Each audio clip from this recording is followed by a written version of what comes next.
رسوله الأكرمين وعلى آله وصحبه أجمعين أما بعد فقد قال الله تبارك وتعالى في كتابه الحكيم فأعوذ بالله من الشيطان الرجيم بسم الله الرحمن الرحيم إن الذين قالوا ربنا الله ثم استقاموا تتنزل عليهم الملائكة ألا تخافوا ولا تحزنوا وأبشروا بالجنة التي كنتم توعدون صدق الله العظيم.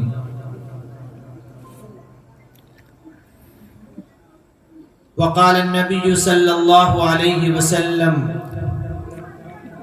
عن سفيان الثقفي رضي الله عنه عن النبي صلى الله عليه وسلم قال قل آمنت بالله فاستقم أو كما قال عليه الصلاة والسلام.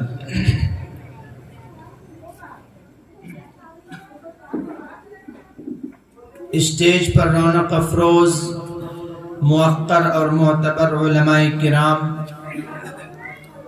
پردہ نشین خواتین اسلام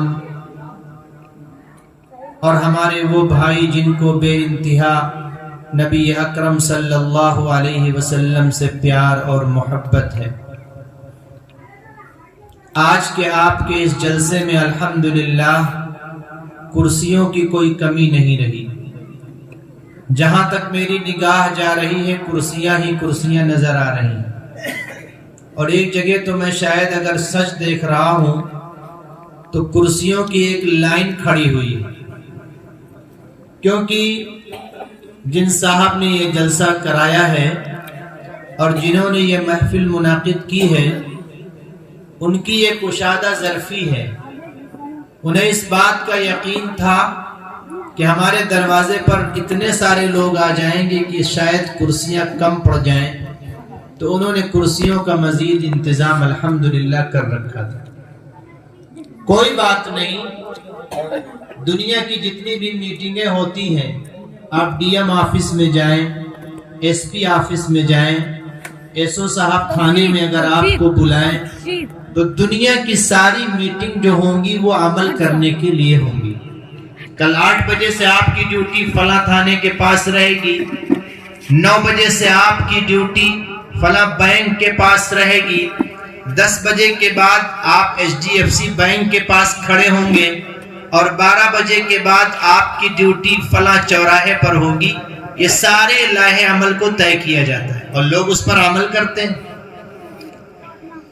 اور ڈی ایم آفس سے یہ حکم نامہ صادر ہوتا ہے کہ کل محرم کا جلوس نکلے گا تو مسلمان پہلے اپنے جلوس کو نکال لیں گے اور اس علاقے میں بالکل نہیں جائیں گے جہاں پر ہندوؤں کے مقام ہے. سب طے ہو گیا، اب کسی کی مجال نہیں جو اس میٹنگ کے اگینسٹ چلا جائے، اس میٹنگ کے خلاف چلا جائے. لیکن میرے عزیزوں، بہت ہی افسوس کے ساتھ علماء کرام کی موجودگی میں یہ کہنا پڑ رہا ہے کہ دنیا کی سب سے غریب میٹنگ اور دنیا کی سب سے کمتر اور سب سے زیادہ گری ہوئی میٹنگ اور محفل اور مجلس ہمارے اور آپ کے جلسوں کی ہوتی ہے، جن کا کوئی لاہے عمل طے نہیں ہوتا ہے. بس آنا ہے، سننا ہے اور اس پر کوئی عمل نہیں کرنا ہے. جیسے پہلے بے نمازی تھے، سننے کے بعد بھی بے نمازی رہیں گے. جیسے پہلے چوری کرتے تھے، تقریر سننے کے بعد بھی ہم چوری کریں گے. جیسے پہلے شراب پیتے تھے، تقریر سننے کے بعد بھی ہم شراب پیئیں گے. جیسے پہلے کسی لڑکی سے غیر محرم عورت سے بات کرتے تھے، تقریر سننے کے بعد بھی ہم ایسا کام کریں گے.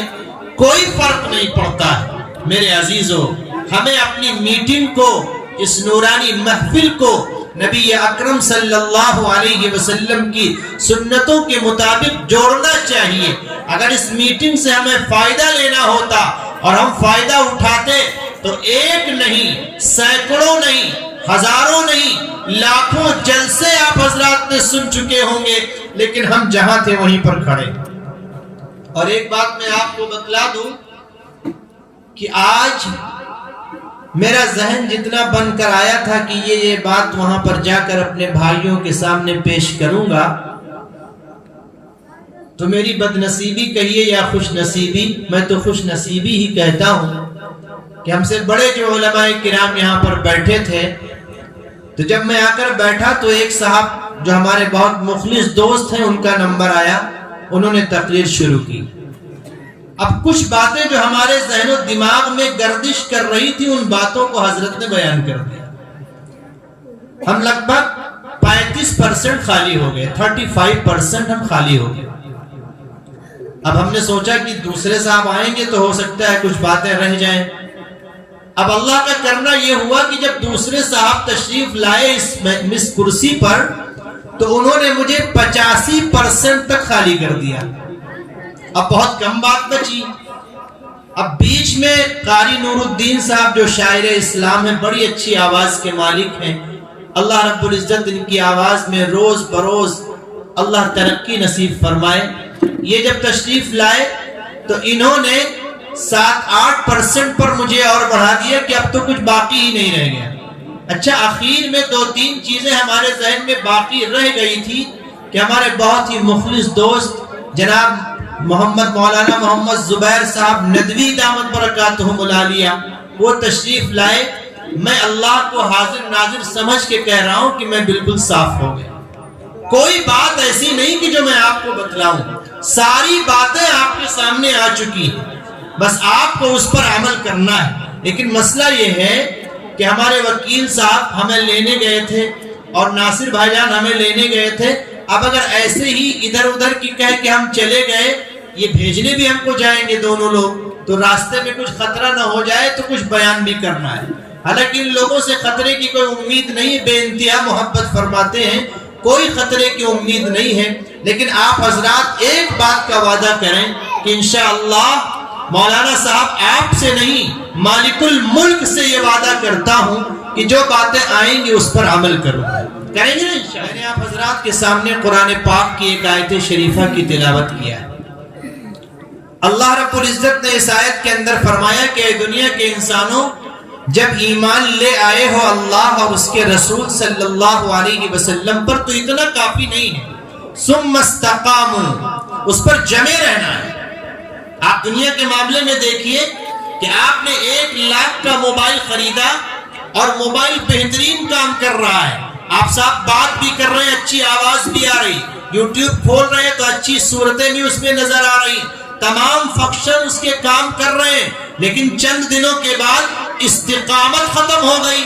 اب فیس بک کام نہیں کر رہا ہے، یوٹیوب آپ کھول رہے ہیں تو صحیح سے کام نہیں کر رہا ہے، تو پتہ یہ چلا کہ استقامت اس موبائل کے اندر سے ختم ہو گئی ہے۔ اب وہ 1 لاکھ کا تو تھا، لیکن اب اس کو 200 روپے میں کوئی لینے کے لیے تیار نہیں ہے، اس لیے کہ استقامت ختم ہو گئی ہے، اس کے اندر استقامت نہیں ہے، اس کی اب کوئی ضرورت نہیں ہے۔ یہ لاؤڈ اسپیکر ہے، اس میں ہم بول رہے ہیں، ہماری بول کو یہ زور سے آپ تک پہنچا رہا ہے، یہ اپنا کام مستقل کر رہا ہے، لیکن اگر یہ کام کرنا بند کر دے، استقامت ختم ہو جائے، اب اس کی کوئی ضرورت نہیں ہے۔ ہم نے اور آپ نے کلمہ طیبہ پڑھا ہے، لا الہ الا اللہ محمد الرسول اللہ صلی اللہ علیہ وسلم، آقا کی غلامی کا اقرار کیا ہے، آقا کے دامن سے اپنے گنہگار دامن کو جوڑا ہے۔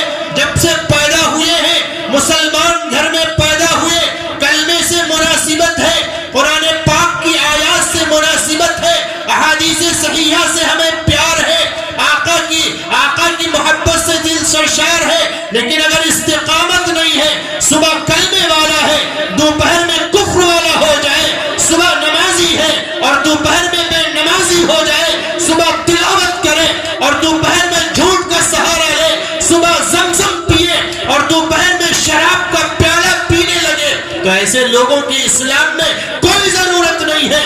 ان الذین قالوا ربنا اللہ، اے لوگوں جنہوں نے کہا کہ ہمارا رب اللہ ہے، ثم استقاموا، پھر اس پر جمے رہے، کلمہ پڑھا ہے تو آپ جمے رہیے، اللہ کو نبی، اللہ کو اللہ مانا ہے تو اس پر آپ کو جمے رہنا ہے، رسول اللہ کو آخری رسول مانا ہے تو اس پر جمے رہنا ہے۔ اگر آپ نے جمنے کے اعمال کو چھوڑ دیا تو اللہ کے یہاں آپ کا کوئی معاملہ نہیں۔ تو ہمیں اور آپ کو استقامت چاہیے۔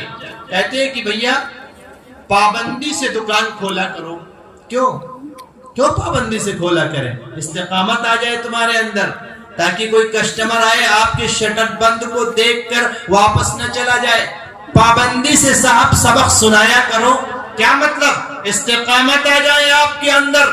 آج آپ نے 1 صفحہ سنایا ہے، کل 2 صفحے سنانے لگے آپ، پرسوں 3 صفحے سنانے لگے آپ۔ اور ایسا طالب علم جس کو پڑھائی سے، قرآن پاک کی آیات سے پیار ہو، عشق ہو، محبت ہو، اس کو جمعرات اور جمعے سے کوئی مطلب نہیں ہوتا ہے۔ وہ چاہے تو جمعرات کی چھٹی کو 3-4 صفحوں پر مشتمل قرآن پاک کی آیات کو یاد کر کے سنیچر کی صبح حافظ صاحب کی خدمت میں بیٹھ کر سنا دے، اور یہ کہے کہ حضرت میں تو بس اب استقامت والا ہو گیا ہوں، ہمارے اندر استقامت پیدا ہو گئی ہے۔ ایک صحابی آئے حضرت سفیان رضی اللہ عنہ، انہوں نے کہا یا رسول اللہ صلی اللہ علیہ وسلم، بہت زیادہ لمبی چوڑی ہمیں بات نہ بتلائیے، کچھ بات ایسی بتلا دیجئے جس پر میں عمل کروں، جنت الفردوس میں داخل ہو جاؤں۔ آقا علیہ السلام نے فرمایا کہ سفیان اگر ایسی بات ہے تو سنو،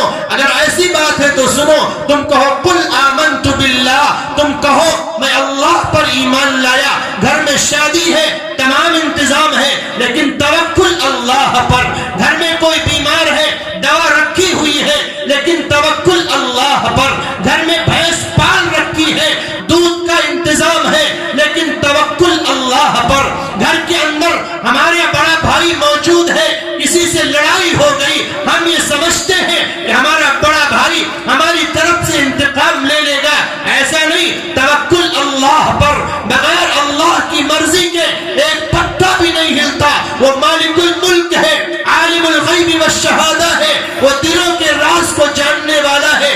دنیا کے اندر کتنے پیڑ ہیں، کتنے پودے ہیں، ان پودوں میں کتنی پتیاں ہیں، ان پتیوں میں کتنی پتیاں ہری ہیں، کتنی پتیاں سوکھی ہیں، کون پتی سوکھی کتنے دن میں زمین پر گر جائے گی، اور کتنے دن کے گرنے کے بعد اس میں سے نئی کوپل نکلے گی، اور کوپل نکلنے کے کتنے دن کے بعد وہ تنا بن جائے گا، اور تنا بننے کے کتنے دن کے بعد وہ بڑا درخت تیار ہو جائے گا، اور اس کے کتنے دن کے بعد اس میں پھل آئیں گے، پھول آئیں گے، اور وہ پھل کتنے پکیں گے، کتنے ترش ہوں گے، کتنے شیریں ہوں گے، کتنے گر جائیں گے، کتنے توڑے جائیں گے، یہ سب مالک الملک کو معلوم ہے۔ اس لیے کہ ہمارا مولا کوئی چھوٹا علم رکھنے والا نہیں ہے۔